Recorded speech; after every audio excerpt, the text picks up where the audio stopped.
Picture this. It's a Tuesday afternoon. Oh, the classic Tuesday slump. Exactly. And you are just staring blankly at a spreadsheet, right? Yeah. And this sudden, honestly, kind of depressing realization just washes over you. You are essentially trading 50 weeks of your absolute prime physical and cognitive years just to earn 2 weeks of permitted freedom. Right. The standard 2 weeks of vacation. Yeah, and we all grew up with this societal script. You know, you work, you accumulate assets, you build this fortress of stability, and your reward is a tiny, pre-approved window of time to go sit on a beach somewhere, drink something with an umbrella in it, and just desperately try to forget about the spreadsheet. It's the ultimate escape valve. It is. Yeah. But what if travel wasn't just a temporary escape valve to keep you functioning in your real life? Like, what if you could flip the script entirely? And make exploring the world a deliberate structural lifestyle choice. Exactly. I mean, it is a massive cognitive leap because from the time we are in school, we are conditioned to view travel as this luxury commodity. Right, like a reward. Exactly. We see it as a pause button on reality, a reward for good behavior, rather than a valid, sustainable way to actually construct a reality for yourself. Which is exactly why we are tearing into this topic today. If you are tuning into this Better Every Page on YouTube right now, our mission is to break down a philosophy that fundamentally challenges how you measure wealth and success. And we're doing that through a really foundational text. Yes, a book that quietly sparked a cultural revolution long before anyone was, working from a laptop in Bali. Yeah. Okay, let's unpack this. The book is Vagabonding, An Uncommon Guide to the Art of Long-Term World Travel by Rolf Potts. It really is a seminal book. Potts is a veteran travel writer and journalist who hasn't just theorized about this stuff. He has lived it. Right, he spent years out there. Months and sometimes years at a time, just embedding himself in local cultures across 6 continents. Yeah. And to really grasp the weight of this book, you have to look at the historical context, because this was published back in 2002. Oh, wow. So we are talking pre-smartphone, pre-social media, way before the infrastructure for digital nomadism even existed. Exactly. I mean, the internet was just starting to democratize information. Right. And budget airlines were just beginning to make the world slightly smaller. But Potts anticipated this massive cultural shift toward valuing experiential wealth over material accumulation long before it became a trendy aesthetic online. Yeah, he wasn't writing a guide on how to take nice Instagram photos. Not at all. He was writing an operating manual for a completely different way of living. Well, let's actually unpack the core of that operating manual, because I want to get straight to the biggest hurdle. The fundamental paradigm shift Potts demands is that you stop looking at your bank account as your primary ledger, and you realize that time, not money, is your true currency. Yes. That is the core of it all. But I have to push back on this right away. Okay, let's hear it. Because, it sounds beautiful on a bumper sticker, but I still can't buy a train ticket with time. I can't pay a hostel in hours. I need actual currency to do this. So isn't this entire philosophy inherently flawed? Like, doesn't it just cater to trust fund kids or people who have already cashed out of a lucrative tech startup? That is the most common defense mechanism people use to dismiss the idea. It feels valid, though. It does feel valid, but Potts systematically dismantles it. What's fascinating here is how the book attacks the math of our conventional mindset. The math. Yeah. We treat our lives like a retirement account where we are only allowed to make deposits during our youth and our peak physical years. Oh, right. And we just hope we survive long enough to make withdrawals when we are 65. Which is a terrifying gamble when you really think about it. It is. Potts argues that long-term travel is accessible to almost anyone, but it requires the implementation of what he calls the vagabonding work ethic. Okay, I like that term, vagabonding work ethic. It implies serious, sustained effort. Very serious. It immediately strips away the illusion that this is just about dropping out and being lazy on a beach somewhere. It is the absolute opposite of lazy. The vagabonding work ethic is about earning your freedom through intentional, extreme frugality. Extreme frugality. Yes. It is about aggressively cutting the expenses that society tells you are mandatory and achieving a very specific level of financial independence designed solely to fund your time. Right. You are no longer working to upgrade your car or buy a larger television. You are working to buy 8 months in Argentina. Exactly. So it's a radical reallocation of resources. If we break down the mechanics of that, it means realizing that every dollar you spend is a fraction of your time that you are giving away. Yes, that is the exact calculation. Like if I buy a $40,000 car, I am not just buying metal and leather. No. I am voluntarily surrendering 2 or 3 years of potential freedom to pay off that debt. And that leads to another major psychological barrier. He addresses the myth of perfect timing. Oh, the idea that we're waiting for the right moment. Yes. We constantly tell ourselves a story to delay action. We say, I'll take that trip when I have exactly $20,000 saved. Right, or I'll go after I get this next promotion. Or I'll do it when the housing market settles. It's a safety blanket. We use the illusion of future stability to justify our current inaction. Because taking the leap is terrifying. Yeah, it really is. But Potts argues that waiting for the stars to perfectly align is just a trap. The conditions will never be perfect. Never. By waiting for the ideal moment, you are paying a massive opportunity cost. You are trading the vitality and curiosity you have right now for a hypothetical future that just isn't guaranteed. Right, you just have to decide to go and then forcefully shape your life around that decision. Precisely. Which naturally brings us to the physical reality of doing this. Because if you have finally stopped waiting and you've committed to saving the money, you immediately run into a new problem. Your stuff. Yes, your stuff. You cannot maintain this vagabonding work ethic or actually travel if you are dragging a conventional, consumer-heavy life behind you. No, it's impossible. It feels like a physics problem to me. If your life has too much aerodynamic drag, you need a massive engine, meaning a massive salary, just to keep moving forward. That is a phenomenal way to visualize it, the aerodynamic drag. Right.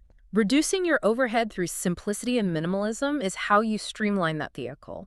Shedding possessions is highly practical. I mean, it makes you physically lighter so you can jump on a bus at a moment's notice. But the deeper mechanism here is actually psychological. Right, because it's not just about the physical space a couch takes up. It's the cognitive load. Exactly. Every single thing you own owns a little piece of you. Wow. Yeah. It requires maintenance, insurance, storage, mental bandwidth. When you practice extreme minimalism, you are starving that cognitive load. You're freeing up your brain. Yes, and you lower your monthly overhead, which means the money you do save stretches infinitely further. You are essentially manipulating the exchange rate between your money and your time. Okay, so you sell the couch, you strip away the aerodynamic drag, you save your money, and you finally get on the plane. You're off. But this is where the romantic fantasy usually violently collides with reality. Oh, absolutely. Because long-term travel is not a 6-month vacation, is it? And not at all. You are going to get food poisoning. You are going to be stuck on a delayed train in a country where you don't speak a word of the language. And that friction is not a bug in the system. It is the entire point of the system. Wait, really? The point is to be miserable on a train. Well, not miserable, but Potts spends a lot of time focusing on keeping it real on the road. If you try to vagabond with the mindset of a tourist, you will be miserable. Tourism is a curated product. You pay a premium to have all the friction removed so you can comfortably consume a destination. Right. You take a photo of the monument, you buy the T-shirt, and you go back to the air-conditioned hotel. Exactly. You are basically a spectator. You aren't interacting with the environment at all. You are just moving your physical body through it while your brain stays on autopilot. Yes. Vagabonding, on the other hand, requires deep immersion. And immersion inherently brings uncertainty and discomfort. It forces you to wake up. Exactly. When you are lost in a foreign transit system, your brain cannot rely on its usual autopilot pathways. It is forced into a state of intense neuroplasticity. You have to become hyper-present. You have to figure out how to communicate, how to adapt, how to solve problems in real time. I want to pause on that because here's where it gets really interesting. What you are describing isn't a geography lesson anymore. No, it's not. It's not about how many stamps you can get in your passport. It's an internal exploration. The delayed train and the language barrier are just the catalysts forcing you to look at yourself differently. And that is where the philosophy of the book shifts from practical logistics to something much more profound. Yeah. Potts uses travel as a mechanism to challenge our societal value systems. Because we're taught that our identity is tied to our external scaffolding, right? Exactly. Our job title, our zip code, the clothes we wear, our daily routines. But when you are vagabonding, all of that scaffolding is just stripped away. Completely gone. Which has to be incredibly confronting. I mean, think about it. If you aren't the senior vice president of marketing, and you aren't the guy with a nice apartment downtown. Who are you? Right. Who are you when you are just sitting on a wooden bench in Hanoi with absolutely nothing on your itinerary for the next 3 days? It is the ultimate existential void. Yeah. And the book doesn't shy away from how terrifying that can be, because for some people, stepping away from conventional responsibilities and facing that absolute freedom is the most liberating breath of fresh air they've ever experienced. Cures an anxiety they didn't even know they were carrying. Yes. But for others, losing that societal script induces total panic. Because no one is telling you what to do next. You have to Well, generate your own meaning. right. The ambiguity is intentional. Potts deliberately pushes you into this space of risk versus security. He doesn't give you a neat one-size-fits-all answer, does he? No, he forces you to confront your own discomfort and project your own values onto the experience. That's how you discover what a fulfilling life actually means to you, independent of what your boss or your neighbors think. You know, when you frame it like that, taking it from the logistical to the philosophical, Yeah, it really elevates where this book sits. it does. If we connect this to the bigger picture, it actually shares a lot of DNA with thinkers like Alain de Botton, Oh, yes. like his book, The Art of Travel. It's a very apt comparison. Both of them are deeply invested in the why of wandering. They are looking at how displacing ourselves geographically forces an internal shift in our perspective. Right. But the reason Vagabonding became this foundational cult classic text is that Potts bridges the gap between the philosophical and the highly practical. Yeah, de Botton is a bit more theoretical. Right. De Botton will write a beautiful, sweeping essay that makes you think profoundly about the existential nature of an airport terminal. Potts will make you think about that same terminal, but then he will flip the page and tell you exactly how to budget for the flight. And what kind of bag to carry. Exactly, and how to negotiate a visa. He provides the actual roadmap, which is crucial because high-minded philosophy is completely useless if it just stays trapped in your head. Yes. It's fun to romanticize the idea of stripping away our societal scaffolding. But this raises an important question. Okay. How does the person watching this deep dive right now actually begin applying this today? Because I imagine it's not a switch you can just flip the moment you step off an airplane in Bangkok. It definitely isn't. If you try to flip the switch at the destination without any preparation, the culture shock will overwhelm you. Yeah, that makes sense. You have to condition your mind for uncertainty before you ever buy a ticket. Potts is very clear that you can practice the mechanics of vagabonding right now in your current life. Okay, I have to challenge that a bit. Go for it. How do you practice world travel without traveling? I mean, it's like training for a marathon, Yeah. right? You don't just show up. Right, you condition your habits first. But if I go to a different coffee shop in my own city or take a walk through a new neighborhood, isn't that just a glorified staycation? It might feel like it at first. Right. Like, how does that actually prepare my nervous system for the anxiety of navigating a truly foreign environment? It's about micro-exposures to uncertainty. You aren't trying to simulate the extreme shock of a foreign country. Okay. You are trying to break your daily autopilot. Think about how rigidly structured your routine is. Oh, very. You take the same route to work, you talk to the same people, eat at the same places. Yeah. Your brain operates on minimum viable energy because it knows exactly what to expect. By intentionally injecting unstructured time into your week, going to a neighborhood where you know no one, trying a completely unfamiliar cuisine. Or forcing yourself to have a conversation with a stranger. Exactly. You are practicing the art of being present. You are exercising the muscle of curiosity. Yes. You are cultivating the exact mindset of openness and adaptability that will keep you from panicking when you eventually are lost in Tokyo. Because if you aren't curious about the world in your own zip code, you aren't going to magically become an intrepid explorer just because you crossed an ocean. No, you'll just be a highly anxious person in a different time zone. Exactly. And another critical exercise he insists on during this preparation phase is deeply interrogating your motivations through journaling. Oh, writing it down. Yes. You have to be brutally honest with yourself about why you want to leave. All right. Are you running toward a genuine curiosity you have about other cultures, or are you just running away from a job you hate and a relationship that's failing? Because of the classic dilemma, wherever you go, there you are. Exactly. If your primary motivation is avoidance, the novelty of the road will wear off in about 3 weeks. And you will find yourself sitting on a beach in Thailand, dealing with the exact same internal neuroses you had back home, just with a better view. Yes. The geography changes, but the hardware remains the same. Yeah.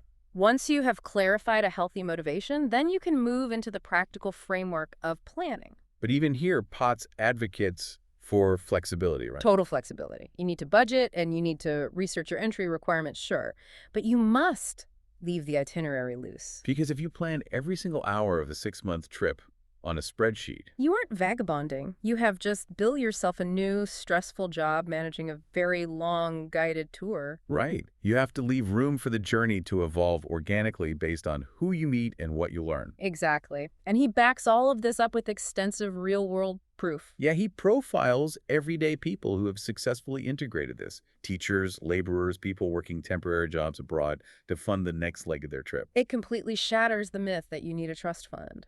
What you actually need is intention, the discipline to save, and the willingness to trade comfort for autonomy. Well said.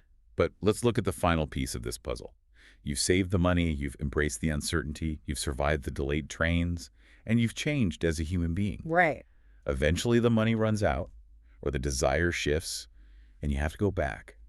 What happens when the vagabond comes home? This brings us to what might be the most vital and often overlooked aspect of long-term travel. The re-entry. Yes, the challenge of reentry.